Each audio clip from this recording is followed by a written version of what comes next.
makaita wani munodakara here anhu wee, munotamba here anhu eMaMUTARE, makadiko MUTARE woye. Zita rangu ndoitwa Dr. Charlie, ndiri mwana womuno muManicaland, ndikakurira muno maMUTARE machitungo umo. Nhasi ndine masoko akanaka andiri kukuunzirai. Naho nyaya yacho yakamira yakadai.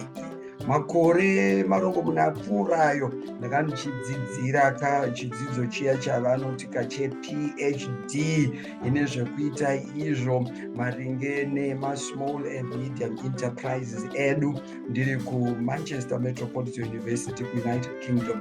Saka ndadzoka uye ndine chirongwa chekuti ngatipakuriraniwo kunyange zvandakadzidza maererano nekuti tingasimudza sei mabhizinisi edu, kwete kusimudza chete, maererano nekuti tingavamba sei mabhizinisi, kumavandudzira uye nekumakudza, kureva kuti kana iwewo uri muno muManicaland uchiita zvemabhizinisi, angava mabhizinisi maduku duku kwakuuya ari pakati nepakati neari kusimukira, ndiwo munhu wandiri kutaura naye, aya atinoti kamune chingezi kana kuti nechizungu mamicro, small and medium enterprises. Tisikakupedzerei nguva, ndofunga makuda kutozwa kuti ndikuda kumbotaura nezvei. Saka ndaronga gungano ratiri kuti ngatisangane tose musi wechipiri 13 December, chipiri 13 December muno maMUTARE paMANICA SKYVIEW Hotel. 13 December muno maMUTARE paMANICA SKYVIEW Hotel. Tinokukokorodzai mese mune shungu uye mune chidokadaka chekuti dai maSMEs edu aenderera mberi, mungadai muri paGreen Market, mungadai muri kudanga mvura, mungadai muri kuinyanga kwaRusape, mungadai muri kuChipinge, kuBhohera, tiri kuti kana muchikwanisa edzai kuti musvike musi wa13 December chiri chipiri paMANICA SKYVIEW Hotel zuva rese. Naho zvinodiwa kuti munge muchiita ndeizvi, unogona kuti uwe une chekuitika pazuva iri pasemina yatati iyo Manicaland SME seminar, Manicaland SME seminar. Unokwanisa kuti unge uchiuya. Chechipiri, unokwanisawo zvekare kuti unge uchinyora yatinoti nemuchirungu essay kana kuti rondedzero. Izvi zvakanyanya kunanga nevana vechikoro vari kumacolleges nekumauniversities edu. Munokwanisa kuti munyore rondedzero nemuchirungu tiri kuti chi-essay pamusoro penyaya inoti, rikaitaure nechirungu, inoti iyo the role of patriotic entrepreneurship in socio-economic development.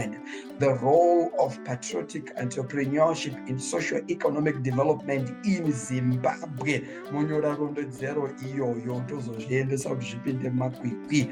Then kana usiri mwana wechikoro, if you are not a college or university student, ndo zvaunokwanisa kuti unge uchiitawo. Unonyora rondedzero or an essay pamusoro pemusoro unotiyo entrepreneurship education, new venture creation and growth.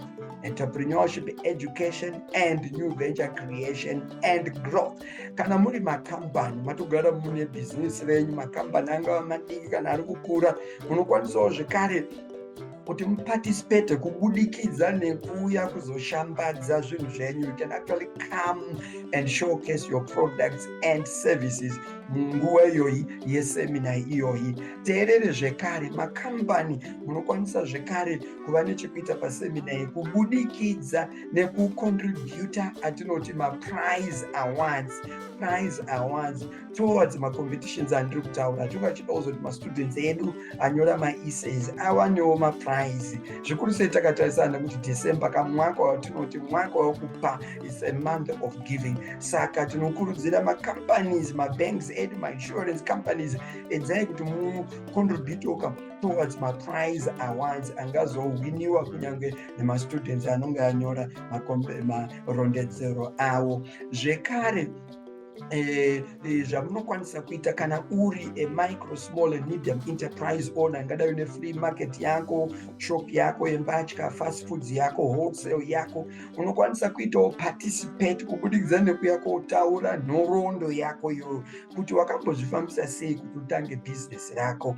Nechirungu tinoiti iyo business life story, business life story, business life story. Saka huya kusemina iyi tinongoita hurukuro pakati pako iwewe nenini, tiri vaviri, vanhu vese vachiteerera, nzeve dzese dzakayayeya. Achitika wotaura kuti wakambozvifambisa sei, uchaura kuti inini zina rangu ndinonziwo nini, ndakatanga ndiri kana kuti kwachibuwe, kana kuti kwangangu, kana ndakatanga ndiri kuTiubari, kana kuti kwakazozwe, kana kuti kwakaterere uku ndiko kwandakatangira, kana kuti paHauna. Wotiudza kuti zvakafamba sei. Ngei tiri kudaro? Tiri kuti nhoroondo yako yebhizinisi haingobatsiri iwewe chete, iwewe muridzi wacho ndiwo uchatanga kutobatsirika nayo, nokuti paunotarisa zvakaitika kumashure uchiona pavari, haungooni ukuru hwaMwari chete, asi newe unotoona kuti ingawanga uchisimukira pakati, ingawanga uchitora sarudzo yakati, ingawanga uchiti. Saka zvinotobatsira iwewe. Pamusoro pezvo zvichabatsirawo vazhinji vari kuda kutangawo mabhizinesi avo. Saka ndonzira dzaunogona kunge uchiiti usarudze iwewe kuti unge uchiibata. Chimwe zvekare, pane mukana wekuti chero ani nani anoda, mukana uchiripo, ani nani anoda ngaauye asarudze musoro wake wenyaya waanoda kuzotaura pamusoro pawo. Nechirungu ndiri kuti there is an opportunity for anyone who is willing to come and be a speaker. So you can be a speaker on this day, on this seminar. All you need to do is you choose your own topic, your own preferred topic, for as long as it is a topic that is something to do with our SMEs and entrepreneurship, especially issues to do, for example, with SMEs and business resilience, SMEs and survival, SMEs creativity, innovation, commercialization. Regarding pedza zvese zviri kwauri iwewe, chii chaungati ichi ndo chandoda kuti ndizotaure nacho, tinokupa mukana wekuti uye uchitaura. Chekupedzisira, pane mukana wekuti unogona kuti zvese zvamataura zvandigoni kunga ndichizviita asi une business rako, tinokupa futi mukana just around 3 to 5 minutes dzekuti uya kumberi ushambadze business rako. So you can actually come between 3 and 5 minutes wouya wotaura, zita rangu ndonzi Nhingi, ndine business rangu maybe refurniture manufacturing, ndinobva paGrid Market, ndinoita furniture manufacturing, mawardrobes ese amunoona aya ndii ndinoagadzira, or maybe macaskets ese amunoona tichizoviga amaneshamwari dzedu ndii ndiri kuagadzira. We can give you those 3 to 5 minutes. Saka pane mukana wekuti umwe naumwe ane chake chaanokwanisa kuuya achitsveta mundau kana kuti mudariro, zvose zvozotibatsira, handitika. And then also semina ichinga yapera hazviperiri ipapo, pane mukana wekuti tinonga taakufamba tese, and that is zita rangu ndoitwa Dr. Charlie, rakazara Dr. Charles Dawa, ndiri mwana womunhu kuti akurira machitungo pamupeda apa 149 chitungo, ndikazofundawo handitika. Saka pano kuti Charles Dawa izita rakareba here, unongoti Dr. Charlie, uye randinofamba naro ndichiita basa rangu iri ndinobva ndati inini ndinonzi TSBD. TSBD kureva kuti the small business doctor. Saka you can call me Dr. Charlie, TSBD, the small business doctor. Saka for any clarifications, inquiries, and for registration, vanhu vakutoregister izvozvi. Regai vatataura mari dzacho dzokuti uparticipate. Mastudents ese vanonga vachizobhadhara mari inoita iyo $25, nokuti tichange tichidya anonga ari mabiko kaiya inonzi full conference package, full conference package tichidyira. Saka ndiyo $25 kuma students edu ose. Then vamwe vose tisiri ma-students tinobhadhara $40. Uye sekuziva kwandiri kuita pachanga paine vamwe vanonga vachitaurawo kwatiri vakuru vedu, kusanganisira ma-lecturers and ma-professors from different universities and different teachers colleges. Ndinodayira kuti tichawana vanobva ikoko. Saka tinonga tichizozivisa vaya vanonga varegister kuti vari kuuya, tinonga tichiramba tichivazivisa kuti vazive kuti urongwa hwacho hwakamira sei, program yedu yakamira sei, vari kutaura ndivanani. Saka mukana uyu wekuti uzotaura unozopera. unozopera. Saka iwe kana uine shungu, uine chidaka-daka chekuti you want to be a speaker, chibva wotondibata izvozvi.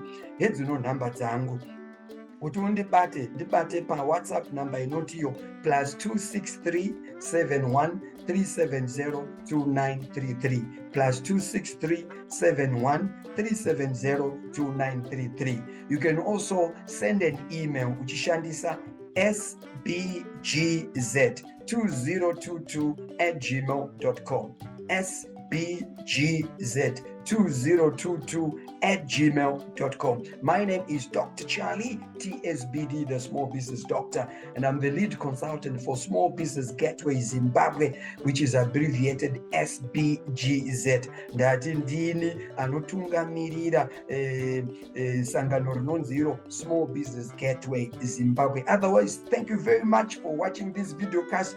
I look forward to welcoming you all the way from Chipinge, all the way from Inyanga, all the way from Rusape, Kwamakoni, Kwarupeza, wherever you are coming from, Buhera. I look forward to welcoming you to this very exciting and impactful, groundbreaking entrepreneurship and SME seminar right here in our lovely province, Manicaland province. If you love Manicaland, if you come from Manicaland, if you are Manicaland and you are keen to see the growth of entrepreneurship and SMEs in our province, then this seminar is a must register and a must attend.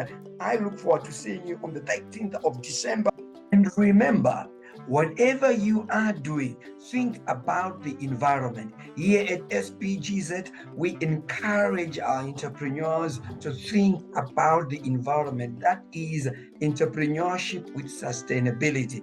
All it means is that let us as Zimbabweans make effective and best use of our natural resources in such a way that we leave these lovely natural resources for Zimbabwe in good state so that future generations can also benefit from this very same beloved country of ours. And as I sign off again, click the subscribe button as soon as you hear the bell ring so that you don't miss any of my future video that I continue to publish on this channel. So when you hear the bell ring, click the subscribe button. Once again, thank you very much, and I look forward to seeing you on the 13th of December at MANICA SKYVIEW Hotel. My name is Dr. Charlie, TSBD, the Small Business Doctor. Bye-bye.